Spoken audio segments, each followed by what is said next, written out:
निशिकांत दुबे जी तभी उठते हैं जब सरकार की इजाजत होती है, जब सरकार कहती है कि जाओ हाउस को डिसरप्ट करो।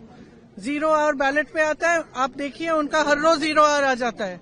ये सरकार स्पष्ट दिखाना चाहती है कि इस संसद में सिर्फ उनकी चलती है।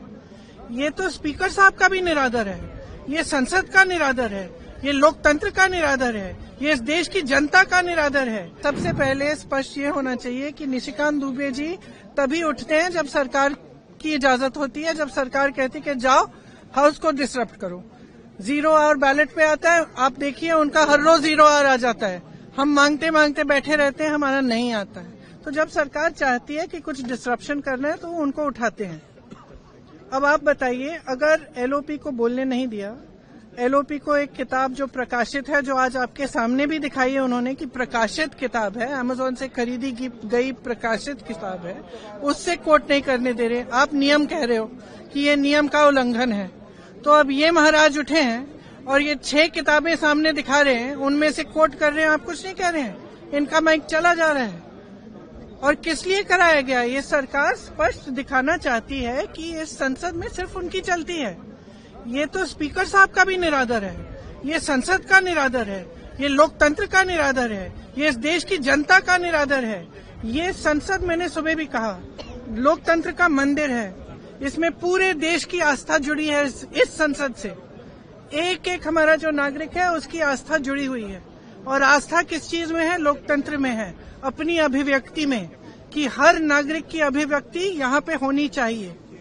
अब जो लीडर ऑफ ऑपोजिशन है वो खुद एक व्यक्ति नहीं है, वो एक प्रतिनिधि है पूरे विपक्ष का।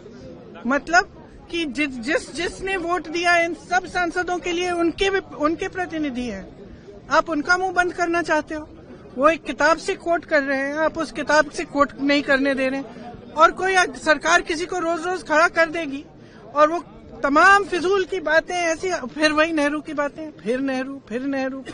सनक है ये। और सनक इसलिए है कि आप देश का ध्यान भटकाना चाहते हैं, क्योंकि आपको मालूम है कि अब देश का ध्यान कहाँ गया है। वो जो जनरल साहब हैं, उन्होंने जो कहा आपकी लीडरशिप के बारे में कि चीनी टैंक हमारे सरहद पे खड़े हुए हैं और यहाँ 2 घंटे लगा रहे हैं हमारी लीडर की क्या निर्णय लेना है। और अंत में और वहाँ जनरल साहब इंतजार कर रहे हैं कि कोई निर्णय आएगा, और 2 घंटे बाद निर्णय क्या आता है कि आप खुद ही निर्णय ले लो। और फिर ये लोग बात करते हैं इंदिरा गांधी जी का, ये लोग बात करते हैं इतिहास का। इंदिरा गांधी जी कभी पीछे हटी निर्णय लेने से? कभी पीछे हटी? पाकिस्तान के 2 टुकड़े कैसे किए? अपने कमरे में दुबकते कि हम निर्णय नहीं लेंगे, आप ले लीजिए। ऐसे नहीं होती है लीडरशिप, नेतृत्व ऐसे नहीं होता है, देश ऐसे नहीं चलता है। और जो आज इन्होंने किया है संसद में, वो यही दिखाने के लिए कि यहाँ न स्पीकर की चलती है, न संसद की चलती है, न किसी और की चलती है, ये सिर्फ हमारी चलती है। हम जब चाहे किसी को खड़ा कर देंगे और वो जो चाहे कह सकता है, लेकिन हम एलओपी को नहीं बोलने देंगे। ये बिल्कुल हमारे बर्दाश्त के बाहर है। हम यहाँ इसलिए खड़े हैं क्योंकि हमें कीमती वोट दिया है हमारे नागरिकों ने, देशवासियों ने। हम समय व्यर्थ करने के लिए यहाँ नहीं आए हैं। हम यहाँ इसलिए खड़े हैं कि उनकी आवाज उठाएं, और हम उनकी आवाज उठाएंगे।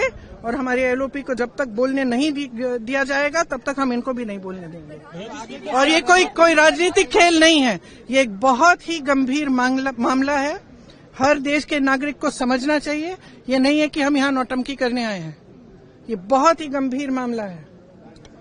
ये पहली बार इस देश के इतिहास में होगा कि एक सरकार खुद संसद को डिसरप्ट कर रही है, कि एक सरकार खुद चाहती है कि संसद न चले, क्योंकि उनके बारे में खुलासे हो रहे हैं, एप्स्टीन फाइल्स निकल रही हैं और ये सब मामले निकल रहे हैं। तो ये बहुत गलत बात है, गंभीर बात है, और हम खड़े रहेंगे।